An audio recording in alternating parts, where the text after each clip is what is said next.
Do you still say hosers in Canada? Right on, G. Demarest. All right, let's get into some climate change news. This was tweeted out with Jeff and friends. He's wearing his mask. His little emoji is wearing a mask. Kevin Anderson tweeting out conference for degrowth. Conference called Degrowth for an Ecological Economy. This is from September 1st to the 4th, a global online symposium of the International Degrowth Network and the International Society for Ecological Economics, hosted by the University of Manchester. You guys, are you interested in this? I am. There's a link here. Anyways, if you guys, I think you can go to the manchester.ac.uk, or it's called Confercare, manchester.ac.uk. It's kind of a lot. I will try to remember to link this below, but if you guys are interested in, I don't know if the public can take part in this, or if you just can be witnesses to this. But I'm so happy that somebody is talking about degrowth. That this isn't yet another tweet with hashtag Green New Deal, hashtag solar wind, right? Somebody's talking about degrowth. Although there's no hashtag degrowth in here.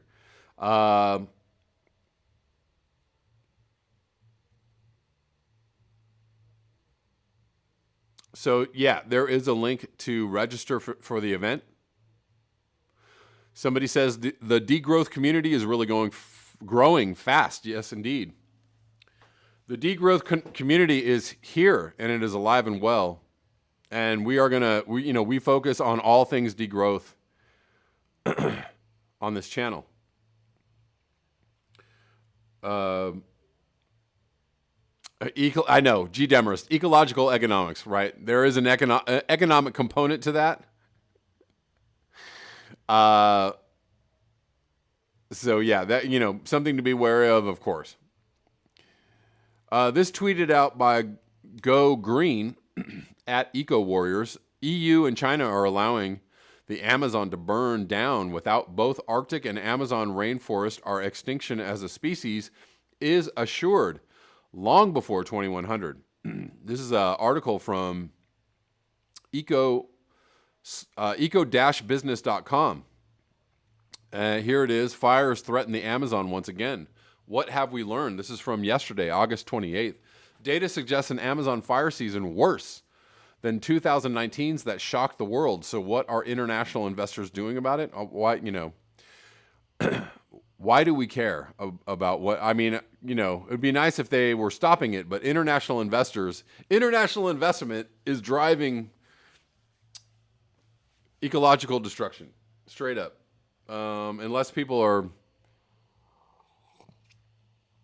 I'm sure that there are investors that are trying to help stop ecological destruction, but I mean, to quote a really old quote from Bill Clinton, it's the economy, stupid. The economy is the driver of ecological destruction. So, de-invest, defund the economy. And that will really help stopping to drive ecological destruction. This year's Amazon fire season is already breaking records. In July, there were 27% more fires in Brazil's portion of the world's largest rainforest than last year, when images of trees ablaze shocked the world, and the numbers are still rising. The fires became an unwelcome hallmark of the administration of Jair Bolsonaro, Brazil's far-right president, after he took office in 2019. Though Brazil has invested millions in fighting fires in the Amazon since last year, the root of the problem remains intact. Amazon fires typically follow deforestation, a problem Bolsonaro's administration has resisted fighting. Bolsonaro refused to strengthen the country's environmental protection agencies, as increasingly large parts of the forest were converted to pasture and illegal mining sites. The fire season comes as Brazil's soy and beef exports are booming, raising concerns among foreign investors and business leaders that they're profiting from Amazon's demise. This story that the Amazon is burning is a lie, said President Bolsonaro in a recent meeting. But Brazil is struggling to change the narrative around the crisis, and this year's fire season has intensified the focus on its environmental problems. So what, if anything, has changed?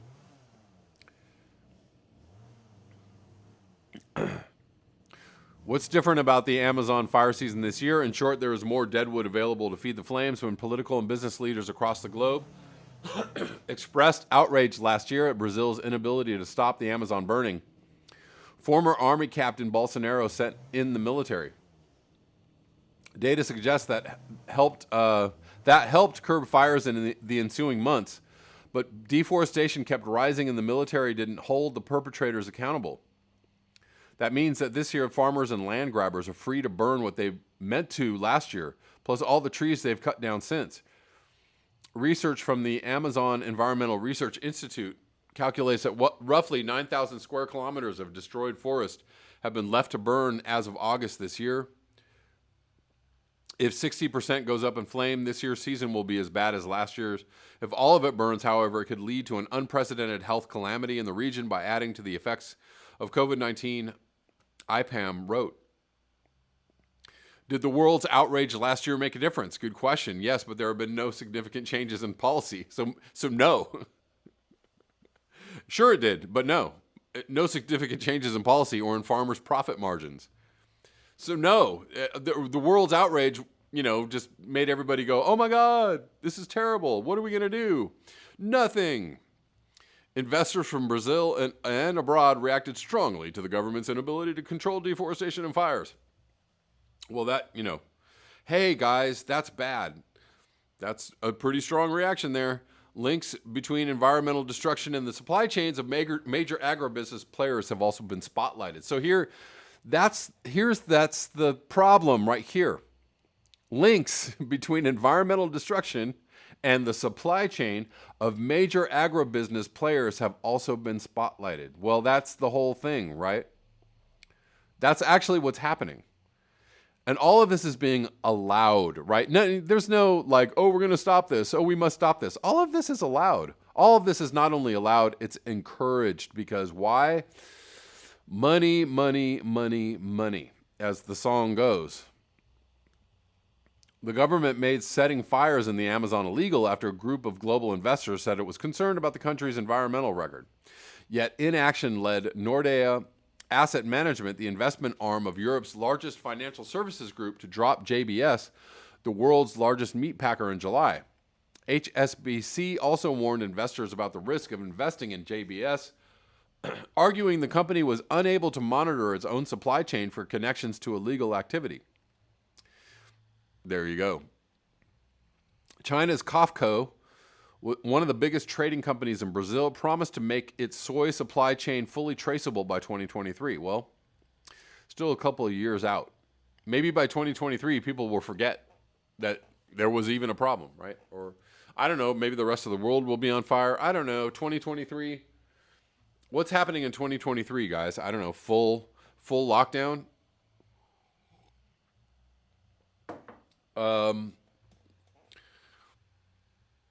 Still, there has been little sign that investors have taken significant amounts of money out of Brazil because of environmental issues, and exports of agricultural products are, what? Booming.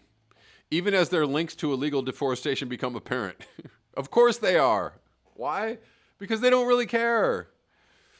While the Chinese press has acknowledged the increase in deforestation in the Amazon in recent months, well, that's good, they acknowledged it, Chinese investors and business leaders haven't mirrored U.S. and European firms' threats to divest. Well, the U.S. and European firms' threats sure seem to be doing so much to divest their Brazilian assets if the issue isn't effectively addressed.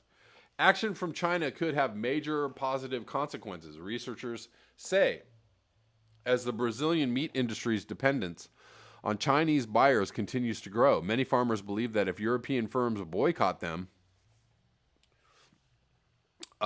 they can simply offset their losses by turning to China.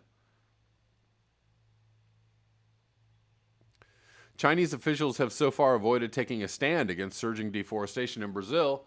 During last year's fire season, the number 2 ranking diplomat at the Chinese embassy in Brazil praised local environmental laws. And at a press conference earlier this year, Chinese diplomats ignored journalists' attempts to elicit comments on deforestation in the Amazon. Suele Araujo, who was head of Brazil's main environmental protection agency, IBAMA, until last year, said international pressure in the late 1990s was behind the country's most important law against environmental crimes. If there is one way this government will improve its policies in this area, it is through international pressure. What has the government done differently since last year? The government's move to put the military in charge of protecting the Amazon has been criticized by environmentalists as a lot more expensive and a lot less effective than empowering environmental agencies. The government spends roughly 60 million BRL. I don't know what it's called. That's 11 million US per month on its Amazon military task force, only a little less than IBAMA's annual budget for law enforcement. Throwing money at the problem hasn't worked so far. Deforestation has kept rising and fewer environmental crimes have been reported, as funding to the environmental agencies has been slashed. The Brazilian government has also repeatedly punished IBAMA agents for doing their jobs, once firing the head of law enforcement after a massive successful operation against illegal mining. Militarizing deforestation control is not efficient. Araujo said they don't have the expertise. Okay. That can only, at the moment, become even a more pressing problem.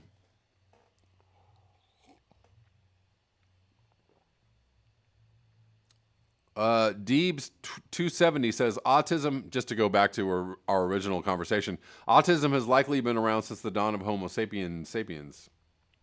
Okay, I'm just taking your word for it because I actually don't have any information on that at all. I haven't myself researched how far autism has gone back in the human experiment. Alexi, yes, some idiot is eating McDonald's right now. Oh, yeah. Of course they are.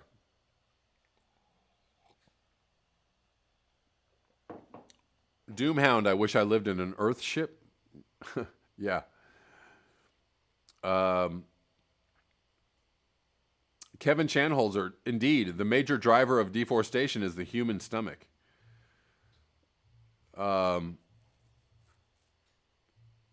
Or the U.S. stomach.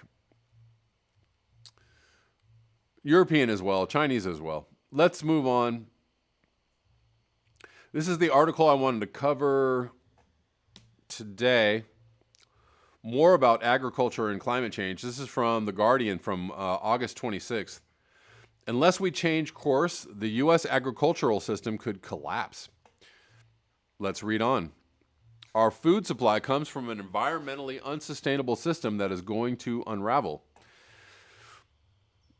Ding, ding, ding. Picture an ideal dinner plate. If you're like most Americans, it features a hearty portion of meat.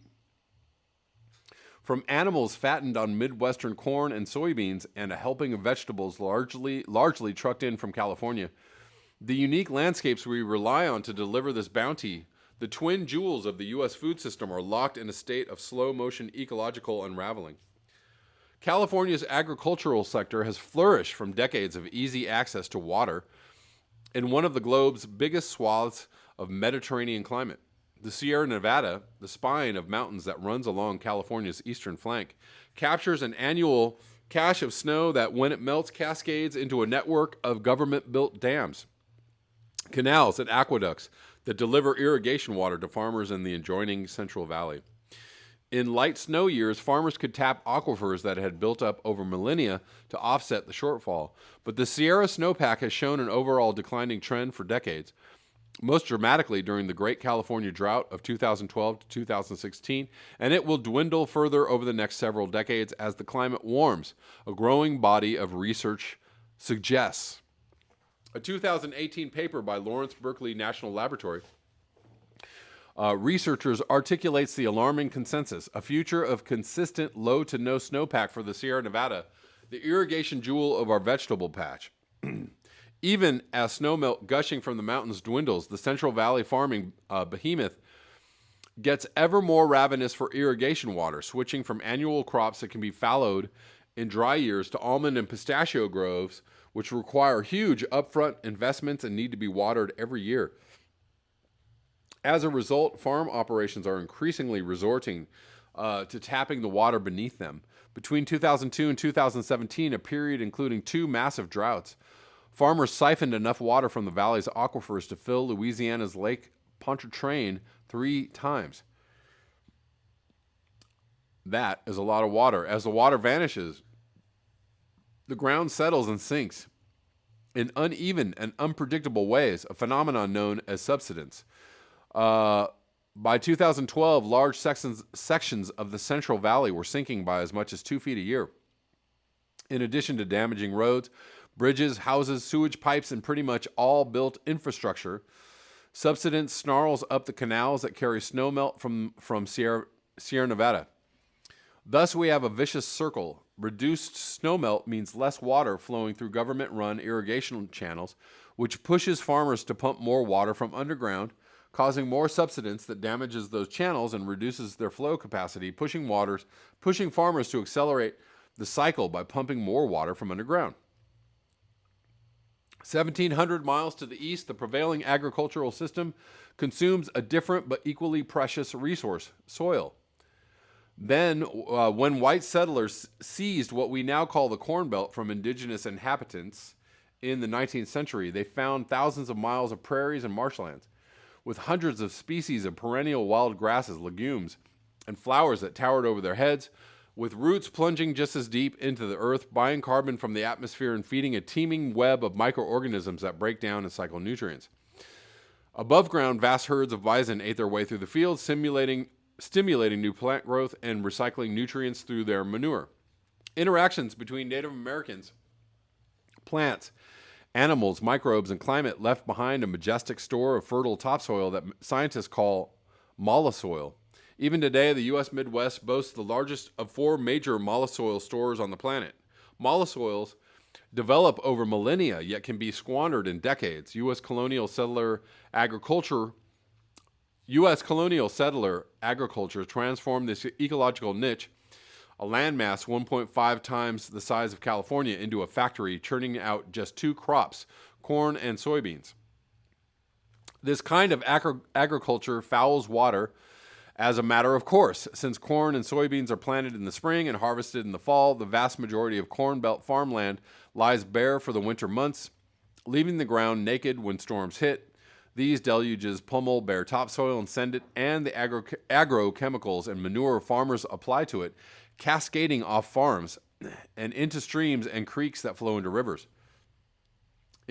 lakes, and ultimately the Gulf of Mexico. But there's another problem with subjecting the land to the same 2 crops every year: loss of the region's precious black topsoil. According to research by the soil scientist Rick Cruz in Iowa, much of the surrounding Corn Belt is losing soil at a rate 16 times the pace of natural replenishment. Excuse me. Again, climate change is a driver. Today's farmers encounter a weather regime radically different from that of their grandparents, more intense off-season storms, and thus ever heavier pressure on the soil. If global greenhouse gases continue rising, the region faces a 40% increase in precipitation by the late 21st century, according to the 4th National Climate Assessment. The soil that makes one of the globe's most important growing regions so productive is vanishing before our eyes, degrading a crucial food production region at the very time when climate change and global population growth call for building resilience. There's no great mystery about how to halt the withering away of California's water or Iowa's soil. California needs to shrink its agricultural footprint to match the scale of its water resources, which means other regions of the U.S. should ramp up their own fruit and vegetable production to make up the difference. In the Corn Belt, U.S. federal farm policy should stop paying farmers to overproduce corn and soybeans. and instead push them to diversify their plantings and keep their land covered all winter, practices known to maintain high levels of production while also preserving soil, decreasing water pollution, and slashing the needs for pesticides and fertilizers. Reduced demand for agrochemicals, however, pinches the bottom line of the agrochemical behemoths. Again, money, money, money, money. And a turn from corn and soybean dominance will dent profits for the meat companies that rely on cheap, overproduced feed. These companies divert a share of their income into lobbying, campaign finance, and their interests shape U.S. foreign policy. But it doesn't have to be that way. Just as creating a sane climate policy requires the rise of a social movement to negate the power of the fossil fuel lobby, I'm going to read that again. Creating a sane climate policy requires the rise of a social movement to negate the power of the fossil fuel lobby. A better agricultural regime will require direct political challenge to big agribusiness. Climate justice and food justice are in fact the same fight, the struggle to beat back corporate dominance and make the world livable for everyone. Hope you enjoyed that. From The Guardian. Yes, again, how are we going to beat back the influence and the power that the corporations have over our decision making, over our legislative bodies, over the entire population of the U.S. and other countries? How are we going to change that? How are we going to dismantle that? How are we going to degrow that? How are we going to beat that back?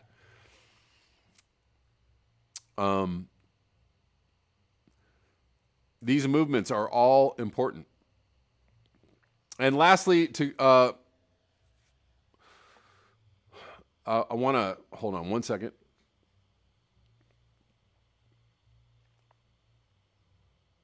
Unapologetic Vegan says stop growing food for 70 billion farmed animals and start growing food to feed 7.8 billion people. Indeed. We have 125 watching, 68 likes. Please like up the video. And if you're new, please subscribe. Kevin Shanholzer, I don't recall the article mentioning pesticides. Well, yes, that's part of it too. Absolutely part of it too.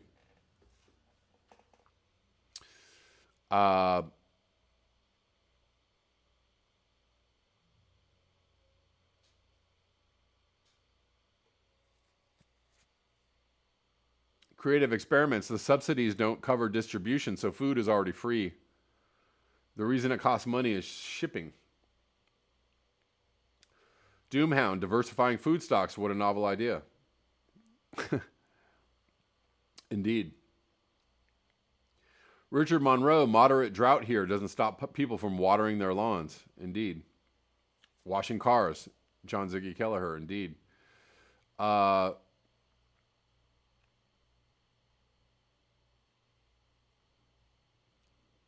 Let's move on to this last article I want to cover. Yes, millions of pounds of extra pollution were released. Hold on. Were released before Hurricane Laura's landfall. Oops. Shoot. Sorry about that. Help. Hold on, guys. Hold on, guys. Hold on.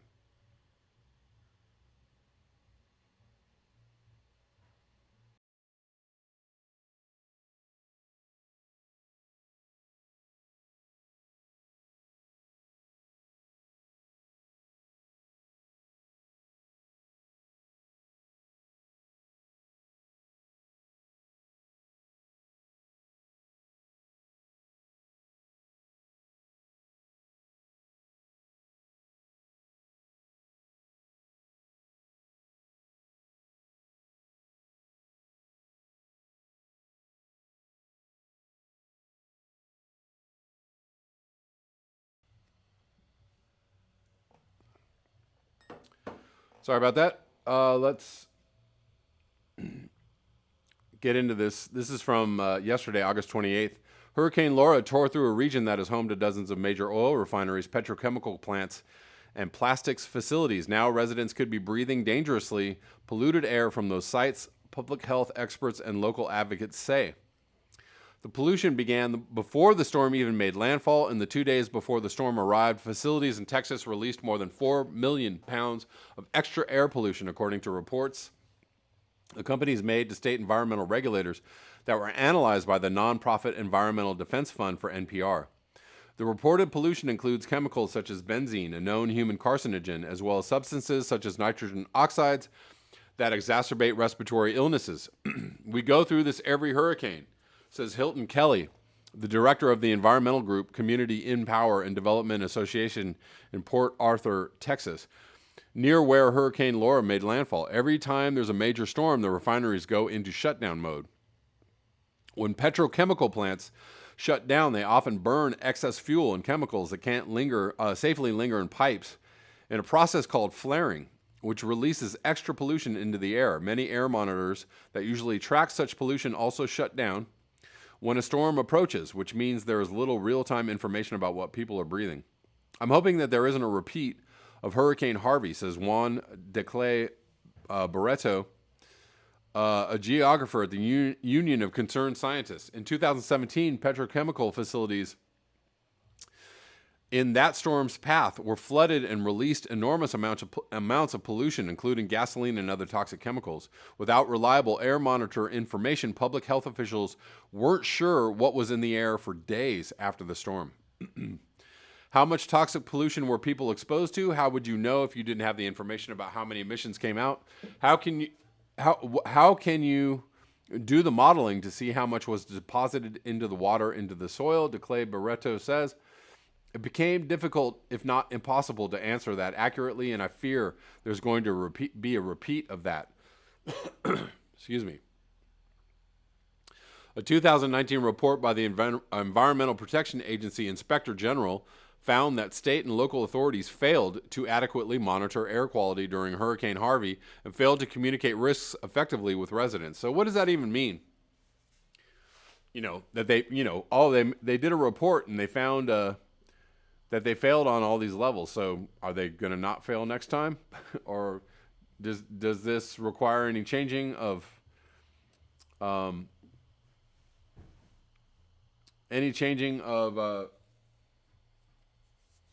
what they do in the face of storms? When Hurricane Laura approached land, many air monitors went offline again.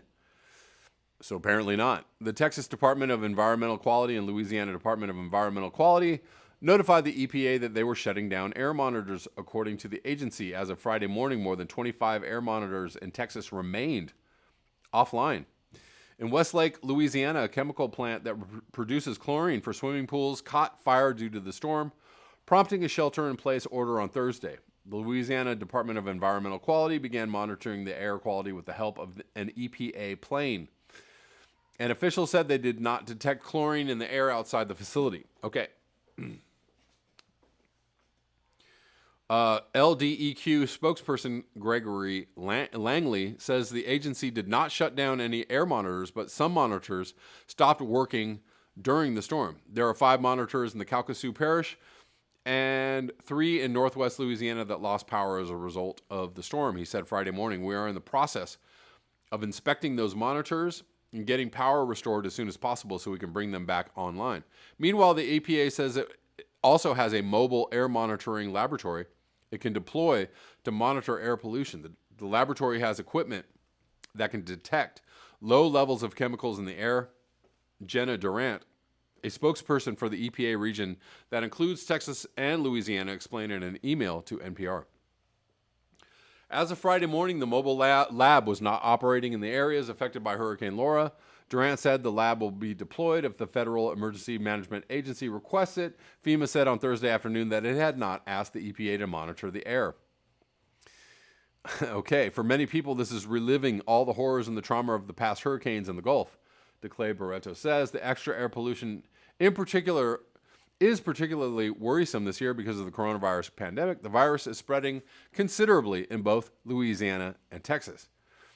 Many people in the city of Port Arthur already suffer with pre-existing conditions like hypertension, chronic asthma, bronchitis, COPD, liver and kidney disease, says Kelly, many of which make it more likely that a person could suffer a severe case of COVID-19 if they are infected with the coronavirus. So, in our particular area, we are very concerned about these toxic fumes from the refineries and about COVID. Decades of racist housing, zoning, and environmental policies have concentrated industrial facilities and their pollution next to homes, schools, and parks that mostly serve people of color and poor people. White Americans and wealthy Americans enjoy cleaner air, cleaner water, and better access to health care as a direct result. We have sacrifice zones across the Gulf Coast, says Mustafa Ali, a longtime EPA official in the agency's Office of Environmental Justice and the current Vice President of Environmental Justice, Climate, and Community Revitalization at the National Wildlife Federation. They are communities of color and lower wealth communities that are often pushed into our most dangerous locations through redlining, through restrictive covenants, and through zoning practices. Once again, this is going to happen. You guys couldn't see the article, but that's okay. Once again, this is going to happen over and over and over again.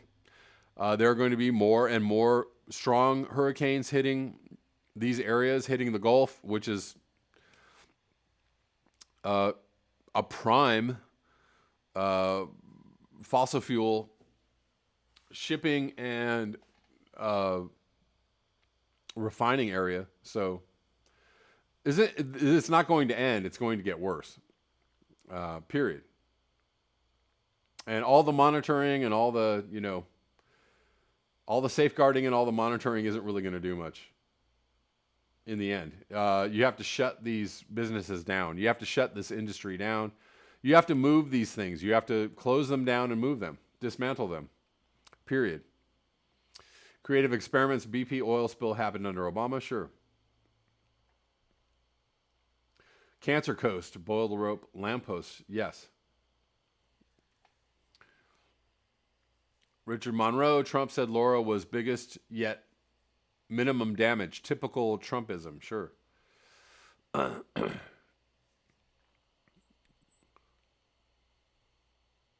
Russ Taylor, wait for the rollbacks and monitoring when Trump gets comfortable for the next 4. Most likely.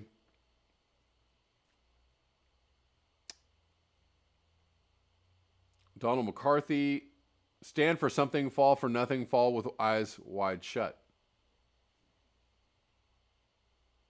CB Unglesby says 2 more new storms on the way now.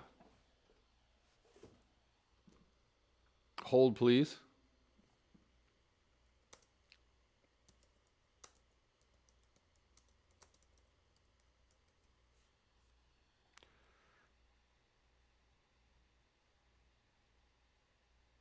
I guess so. This is from yesterday.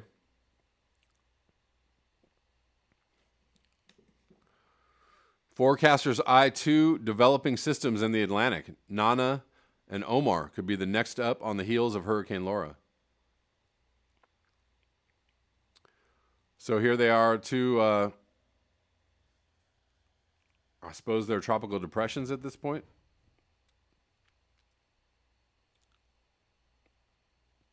Or 2 areas for potential tropical development. One in the central Atlantic, the other in the eastern Atlantic. Both have 30% chance of developing within the next 5 days. All right, we'll keep an eye on those. Guys, I have run out of time. Thank you so much for your eyes, your ears, and your conscience. I appreciate you joining me in the chat every single day. Ooh. Hey guys, remember to like, share, and subscribe, and you can support the channel. The links below, PayPal, Patreon, Square. Also, if you'd like to watch the live streams, you can watch the live streams on my Patreon channel. You can subscribe for as little as $1. So hopefully I will see you over there, and thanks so much.